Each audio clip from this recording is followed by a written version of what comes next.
Olá! Hoje a gente vai mergulhar num período que, nossa, mudou o mundo. A Segunda Guerra Mundial, ali entre 1939 e 1945. E o que veio depois? Foi o maior conflito da história, né? Os números são assustadores: 50 milhões de mortos. Muitos civis. Terrível.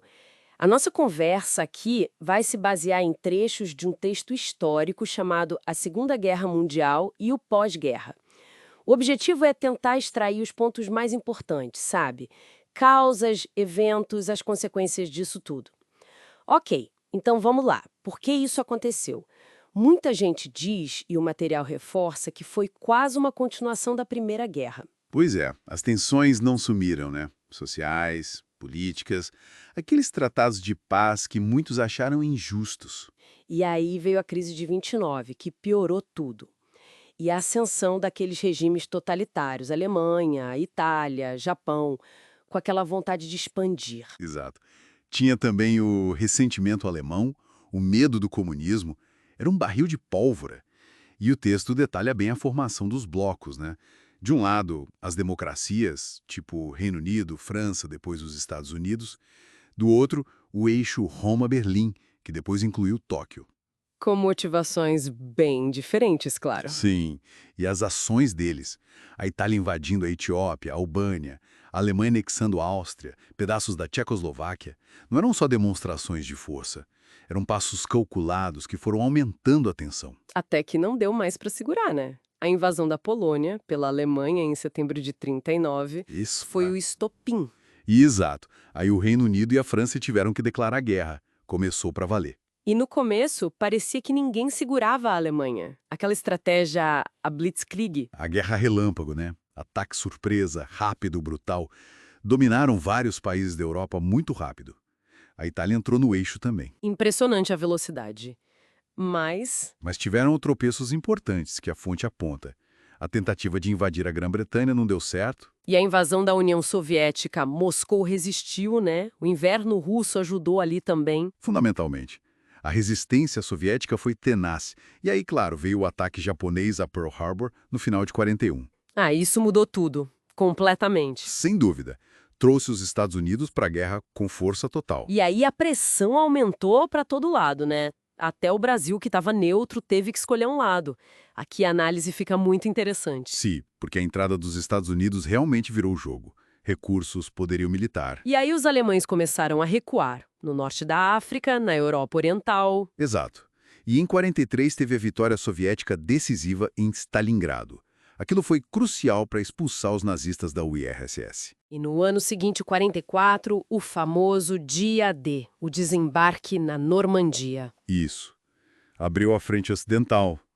Com os soviéticos avançando pelo leste, a Alemanha ficou cercada. O fim na Europa veio com a queda de Berlim, né? Abril de 45, os soviéticos tomaram a cidade, E aí o Hitler se matou, Mussolini já tinha sido morto, a Alemanha se rendeu em maio. mas enquanto essa guerra acontecia nos campos de batalha, tinha outra coisa horrível acontecendo. O Holocausto. É. O antissemitismo nazista virou política de extermínio mesmo. Uma coisa sistemática, né? Sim. Primeiro excluíram os judeus, depois confinaram em guetos, confiscaram tudo, e aí veio o pior. Os campos de extermínio, como Auschwitz. Trabalho forçado, experiências médicas, câmeras de gás. A fonte até traz um depoimento, né? Do Shai Najman. Sim, ele sobreviveu e contou. A fome no gueto, a separação da família, a desumanização total. Aquela frase no portão de Auschwitz, Arbeit macht frei, o trabalho liberta. Que ironia cruel. Cerca de 6 milhões de judeus assassinados, é difícil até de processar.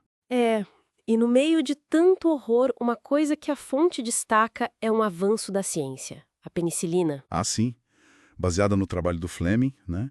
Mas desenvolvida mesmo por Florey e Shane em 41. E salvou muita gente, né? Soldados feridos, foi um ponto de luz ali. Com certeza. Um avanço tecnológico que contrastava com a destruição da guerra. Mas a guerra ainda não tinha acabado, né? Mesmo com a Alemanha rendida, Não, continuava no Pacífico. O Japão resistia muito.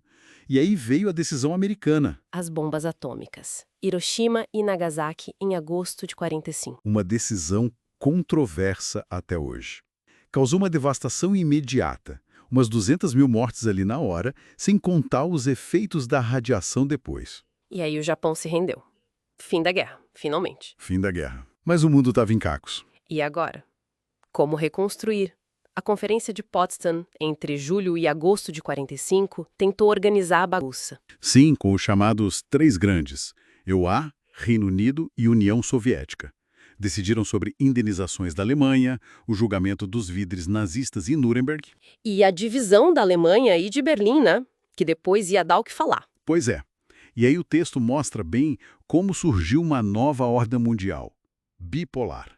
De um lado, os EUA capitalistas. Do outro, a URSS comunista. As duas superpotências. Começava a Guerra Fria. E a antiga Liga das Nações, que não conseguiu evitar a guerra, foi para o espaço. Foi substituída. E aí nasceu a ONU, a Organização das Nações Unidas, oficializada em outubro de 45. Com mais força política, né? E com os Estados Unidos dentro, o que era crucial. Exatamente. Os objetivos eram claros. Tentar manter a paz, fomentar o progresso, garantir os direitos humanos. E falando em direitos humanos, Veio a Declaração Universal dos Direitos Humanos, em 1948. Uma resposta direta, claro, às brutalidades da guerra, especialmente o Holocausto. Um documento fundamental contra a discriminação, contra a violência. e os princípios da ONU. Respeito à soberania, resolver conflitos na conversa, não usar a força. Exato, era a tentativa de criar um sistema internacional mais estável para que aquilo não se repetisse. Então, resumindo um pouco, a Segunda Guerra deixou um rastro de destruição inimaginável, mas, por outro lado, acelerou avanços, como a penicilina, e levou à criação de instituições globais como a ONU, com foco na paz, nos direitos humanos. A experiência da guerra, do Holocausto, deixou essa marca, sabe? Mostrou como a paz é frágil e como a gente precisa ficar atento contra a intolerância, contra a agressão. Fica então uma reflexão, né? Pensando nesses objetivos da ONU, que nasceram ali depois de tanta destruição, como a gente avalia a atuação dela hoje, diante dos desafios que o mundo enfrenta? Será que esses princípios ainda se sustentam?